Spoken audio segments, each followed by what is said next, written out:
5ই June বিশ্ব পরিবেশ দিবস উপলক্ষে পচেট 4 নম্বর গ্রাম পঞ্চায়েতের পক্ষ থেকে বৃক্ষরোপণ কর্মসূচি। আজ বিশ্ব পরিবেশ দিবস উপলক্ষে বিভিন্ন স্বেচ্ছাসেবী সংগঠনের পাশাপাশি গ্রাম পঞ্চায়েত প্রশাসনের পক্ষ থেকে পরিবেশ সচেতনতা কর্মসূচি নেওয়া হয়েছে। তেমনই চিত্র দেখা গেল পটাশপুর 2 নম্বর ব্লকের পচেট গ্রাম পঞ্চায়েতে। এদিন প্রধান সুরজিৎ মাইতির উদ্যোগে গ্রাম পঞ্চায়েতের পক্ষ থেকে বৃক্ষরোপণ কর্মসূচি নেওয়া হয়। পঞ্চায়েতের নতুন ভবন সংলগ্ন মাঠে বৃক্ষরোপণ করা হয়। এছাড়াও এদিন গ্রাম পঞ্চায়েতের পক্ষ থেকে পচেটগড় হাই স্কুলে, পচেটগড় প্রাথমিক বিদ্যালয় ও পচেটগড় কৃষি উন্নয়ন সমবায় সমিতির বাগানে বৃক্ষরোপণ করা হয়। বট, অশ্বত্থ, তেঁতুল, হরিতকি, ছাতিম, পলাশ, চাঁপা, ঝাউ, খিরিশ ও বিভিন্ন ফলের গাছ সহ মোট 100টি গাছ লাগানো হয়।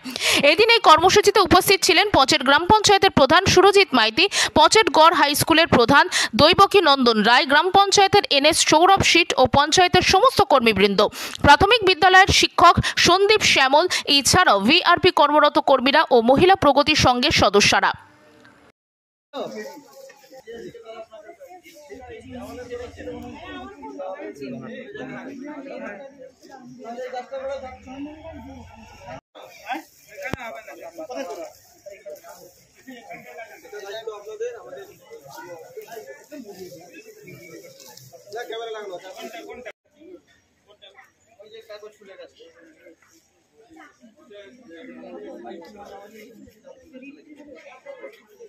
কাগজ ফুলে না দেখা লাগাতে হবে।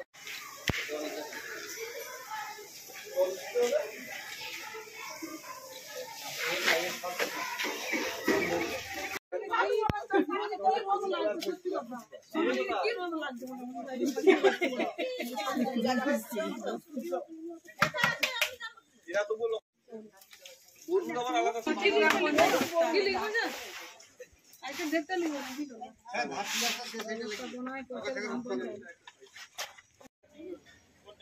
ওই যে কাগজ ফুলে গেছে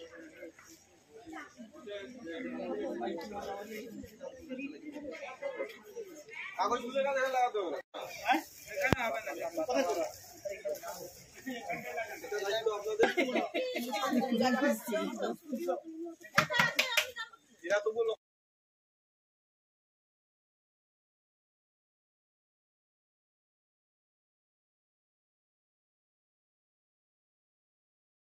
বিশ্ব পরিবেশ দিবস উপলক্ষে আপনাদের গ্রাম পঞ্চায়েতের পক্ষ থেকে কি কি কর্মসূচি ছিল? আজকে আমাদের বিশেষ দিন বিশ্ব পরিবেশ দিবস 5ই জুন। আমাদের গ্রাম পঞ্চায়েতের থেকে আজকে আমাদের সমস্ত কর্মীরা, ভিভিডিসি টিম সকলেই মিলে এলাকার মানুষজনকে নিয়ে আমরা primary school, high school, health centre বিভিন্ন জায়গায় প্লাস্টিক মুক্ত হচ্ছে কিনা সেটাকে লক্ষ্য নজর করা এবং চারা গাছ লাগানো, এই কাজটুকু আমরা এতক্ষণে করলাম। প্রায় 150 থেকে 200খানা গাছ আজকে আমরা লাগিয়েছি। আরও পরপর গ্রাম পঞ্চায়েতের পক্ষ থেকে আমরা গাছ লাগাবো। নাম? সুরজিৎ মাইতি, প্রধান প্রধান পচেট।